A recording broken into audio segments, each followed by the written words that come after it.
타고 여러분 안녕하십니까? 브리핑 KU 진행자 박상곤입니다. 11월 9일 8번째 브리핑 KU를 시작하겠습니다. 극심한 가뭄에 메마른 땅에 정말 오랜만에 비가 내렸습니다. 금요일부터 오늘까지 꽤 오랫동안 내리는 비지만 정말 가뭄의 단비인 만큼 여러모로 반가운 것 같습니다. 아마 이 가을비가 다 그치고 나면 지난주보다도 훨씬 추운 날씨가 찾아오겠죠. 바로 어제가 입동이었고 이번 주는 수능이 있는 주입니다. 여지없이 수능 한파가 찾아올 것만 같은 기분이죠. 우리들의 동생들 또는 친구들은 아마 지금쯤 편하게 잠도 자지 못할 것 같습니다. 칼바람 속에서 맞는 단 한 번의 기회. 오늘은 우리 주변 곳곳에서 맞는 이 단 한 번의 기회들에 대해 이야기해보려 합니다.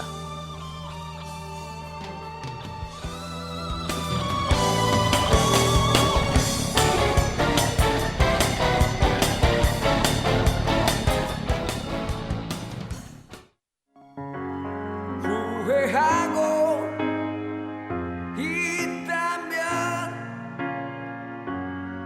깨끗이 잊어버려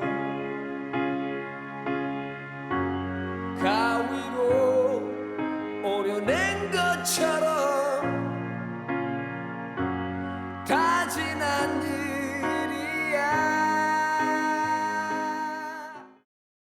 일이야.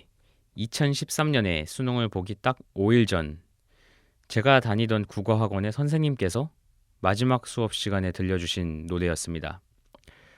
제가 수능을 보고 나서 해질 무렵에 이제 집에 들어갈 때 라디오에서도 나왔던 노래인데요. 그때 당시에 감정이 북받쳐 올라 울컥했었던 기억이 있습니다.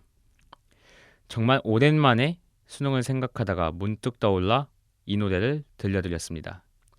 강산의 넌 할 수 있어 였습니다. 아마 고3 때를 생각하면 많이들 떠오르시는 노래일 겁니다. 원 찬스, 단 한 번의 기회. 그 첫 번째는 바로 수능입니다. 사실 수능이 인생에 있어서 단 한 번의 기회만 있는 것은 아닙니다. 얼마든지 마음만 먹으면 재수, 삼수, 어쩌면 더 멀리 갈 수도 있죠. 하지만 이 수능은 1년에 단 한 번 찾아오는 기회. 대한민국에서 고등학교를 나온 분들이라면 대부분 수능을 떠올렸을 때 나오는 감성은 비슷하지 않을까 싶습니다. 긴장되고 초조하고 무섭고 또 마지막엔 울컥하고. 그 결과가 좋든 나쁘든 수능이라는 단어는 우리 사회에서 노력의 결실 그리고 감동이라는 뜻으로 자리매김하죠. 올해도 어김없이 11월 둘째 주 목요일 수능은 찾아오게 됩니다. 올해의 수능을 보는 제 동생을 포함한 고3 친구들에게 응원의 메시지를 방금 전 노래를 통해 전해드리고 싶습니다. 수험생뿐 아니라 고된 나날을 보내고 있는 취업준비생들, 성실히 땀 흘리며 달리는 모두를 향한 응원의 노래일지도 모르겠습니다. 단 한 번의 기회, 그 두 번째로 넘어가 보겠습니다. 이번 주에 수능이 있는 점을 감안해 이 수능과 엮어볼 수 있는 시사적인 이슈가 무엇이 있을까 정말 많이 고민을 해봤는데요. 직접적인 관련은 없지만 수능이나 지금 말할 이 주제나 단 한 번의 기회라는 공통점을 가지고 있더군요. 바로 내년에 있을 총선입니다. 4년마다 찾아오는 단 한 번의 기회. 20대 국회의원 선거는 2016년 4월 13일 수요일로 예정되어 있습니다. 아직 총선을 앞둔 기간은 매우 길지만 적어도 정치권에서 그렇지는 않은 것 같습니다. 지난 8월이었나요? 새누리당 김태호 최고위원이 총선 불출마를 갑자기 선언했었죠. 이 불출마 선언치고는 너무 빨리 하지 않았나 하는 생각이 들기도 합니다. 최근에는 내년 총선에 후보자로 출마할 것이다라며 이름이 오르내리는 인물들도 급증하고 있습니다. 대표적으로 오세훈 전 서울시장, 또 안대희 전 대법관 등이 있죠. 벌써부터 정치권은 총선으로 불을 뜨겁게 지피고 있습니다. 물론 그만큼 4년마다 돌아오는 총선이 매우 중요하다는 뜻이기도 할 것입니다. 총선을 앞두고 장관들도 줄줄이 사의를 표명하고 있다죠. 이미 지난달 18일 유기준 해양수산부 장관, 유일호 국토교통부 장관을 교체하는 1차 개각을 단행한 가운데 8일인 어제는 정종섭 행정자치부 장관이 사의를 표명했다고 합니다. 이뿐만 아니라 황우여 사회부총리, 김희정 여성가족부 장관과 윤상직 산업통상자원부 장관까지 최소 4명의 총선 출마 예정 장관들의 이 줄사퇴와 개각이 빠르면 이번 주 내에 단행될 것이란 전망도 나온다고 합니다. 그런데 말입니다. 아무리 총선을 앞두고 있다고 해도 현 정부 구성진들은 너무나도 자주 바뀌는 모양새입니다. 그만큼 국회의원이 중요한 자리인 것이겠죠. 하지만 총선을 위해 이 장관직을 사퇴할 만큼 장관이 중요하지 않은 자리도 아닙니다. 구성진이 바뀌는 만큼 정부가 앞으로 살림을 꾸려나가는 데에도 그 방식이 매우 달라지겠죠. 그만큼 적응하는 데 시간은 많이 걸릴 것이고요. 세 번째 단 한 번의 기회. 세 번째도 그 주제는 선거입니다.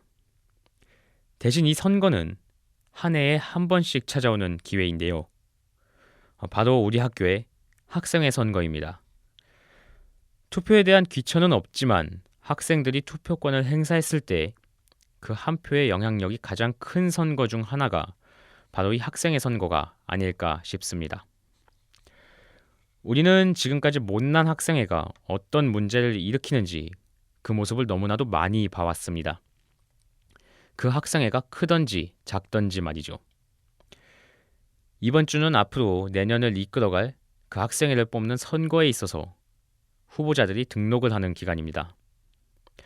제가 말씀드리기에 건방질 수도 있는 내용이지만 지난 학기 보도부 칼럼에서 누구를 위하여 종은 울리나라는 이름으로 학생회의 역할에 대해 말씀드렸던 적이 있었습니다.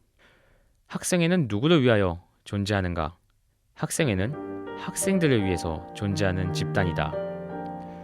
지금까지 학생들을 위해 노력해온 학생회들만큼 이번 후보자들도 학생들을 최우선으로 생각하고 선거에 출마해 주셨으면 하는 바람입니다. 오늘 제가 준비한 이야기는 여기까지입니다. 너무 격양된 이야기만 제가 꺼낸 점도 없지 않아 있는 것 같은데요. 그 점에 대해서 굉장히 죄송하게 생각합니다. 그래서 마음이 편안해지는 음악과 함께 오늘 하루를 정리하시면 어떨까 싶은데요.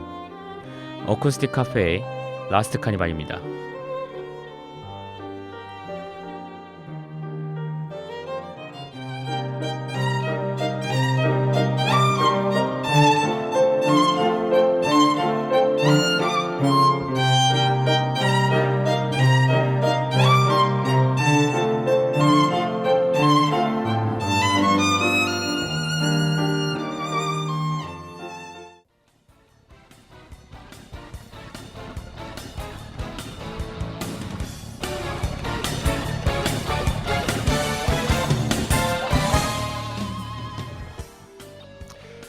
이상으로 브리핑 KU를 마치겠습니다. 지금까지 제작 진행의 박상곤, 기술의 김상현이었습니다.